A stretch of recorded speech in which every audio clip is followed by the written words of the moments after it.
Hi, my name is Bibek Adhikari. I am an English instructor. In today's class, we are going to solve the grammar portion of Unit 4, that is reflexive pronouns. So let's begin. Alright, so in this class, we are going to learn about reflexive pronouns. Under that heading, we shall be learning about the different kinds, or let's say the types of reflexive pronouns and their uses. So let's begin. Before starting that, let us understand what reflexive pronouns are. We need to understand that English doesn't really have reflexive verbs the way that many other languages do. However, when the same person is the subject and object of the verb, we usually use a reflexive pronoun.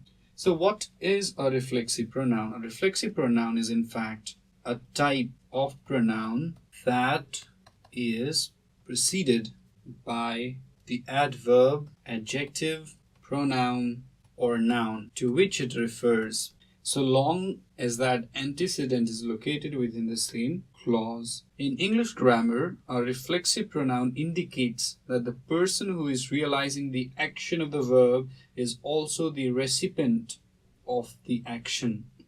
While this might seem strange at first glance, the following examples of the reflexive pronouns and the list of reflexive pronouns which I shall be giving you will make you have a thorough understanding of this grammar. Another thing is, when do we really use reflexive pronouns? We use reflexive pronouns when the same person is the subject and object of the verb. So when the same person is the subject and object of the verb, we use reflexive pronouns. Moving on, let's understand reflexive pronouns by taking help of various examples. For example, I can write a sentence like this: I cut myself shaving this morning. So this is just an example. The word myself here is a reflexive pronoun. The subject I is also the object of the sentence.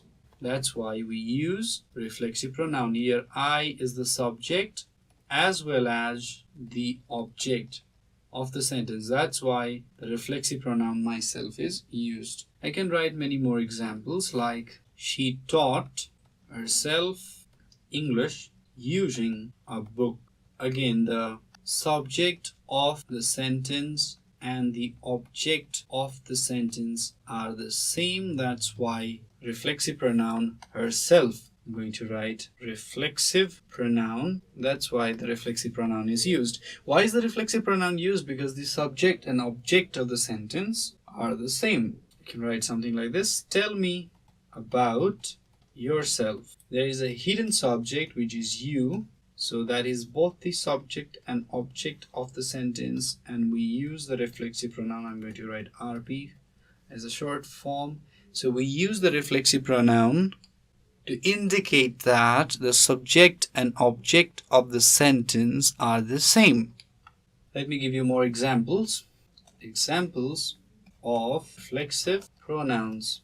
I'll write some examples and help you understand what reflexive pronouns really are and where they are used. So let us understand reflexive pronouns by taking help of various examples. I'm going to give you around 8 examples, and from there I'm going to help you understand what reflexive pronouns are and how are they used. So let's begin. The first example that's given here is I was in a hurry, so I washed the car myself. Again, the subject of the sentence is I, that's subject, and also the object of the sentence. That's why the reflexive pronoun myself is used. That means something is done all by yourself. I was in a hurry, so I washed the car myself.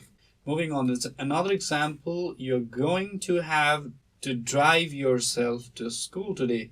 This is the reflexive pronoun. So let me give you some more examples. He wanted to impress her, so he baked a cake himself. He did it all by himself. He is the subject as well as object of the sentence. Jenny does her work herself. Now Jenny is again the subject and object of the sentence because she does not trust others to do them right. That's why she does her work herself. Let me give you some more examples. That car is in a class all by itself. Now the subject is the car as well as the object of the sentence. That's why the reflexive pronoun itself is used. We don't have to go out. We can fix dinner ourselves. So we is the subject as well as the object. Moving on. You are too young to go out by yourself. Again, yourself is the reflexive pronoun, while you is the subject as well as the object of the sentence. The last example, the actors. So these are the subject as well as the object of the sentence. Save the local theater by making costume themselves. This is the reflexive pronoun. I guess by studying these reflexive pronouns, you got a good understanding of what reflexive pronouns are and where they should be used and where they should not be used. You can now use this reflexive pronoun quite easily in sentences. Now let me give you some questions for practice. Each morning, I brush my teeth and stare at blank space in the mirror. Second question.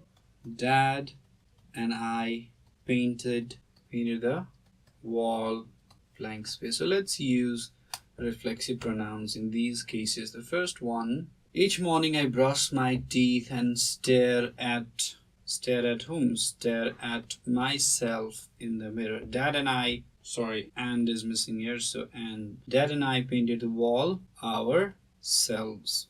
So let me give you some questions for homework. The children made holiday decorations by, and here's a blank space. Number B, Paul copies his friend's homework instead of doing it. And there's a blank space again. Number C, please make blank space at home while you wait. So these are the questions. All you need to do is fill the right form of the reflexive pronoun. Now, before we end up our class, let me give you a list of all the reflexive pronouns that we learned today. Let me summarize everything. So here's the reflexive pronouns list. First one is myself, second is yourself, third is herself and himself, and we also have itself. Now these are all in the singular form. Now if we were to change this thing into plural form, this would change into something like this. Myself would change into ourselves, yourself into yourselves, herself and himself would be changed into themselves, and itself would remain as it is. Or let's say itself, it would not remain as it is, my bad. It would also change into themselves. So this is the comprehensive, the brief, or let's say altogether, this is what the different kinds of reflexive pronouns are. Now we are back at the homework section. These 3 questions are your homework. Fill these blank spaces by using the correct form of reflexive pronouns. You can go back to the list, find everything that's there and fill up these blank spaces. With this, we have come to end of today's class. If you have any questions or suggestions regarding these video series, feel free to write us at learning@deerwalk.edu.np. Thank you.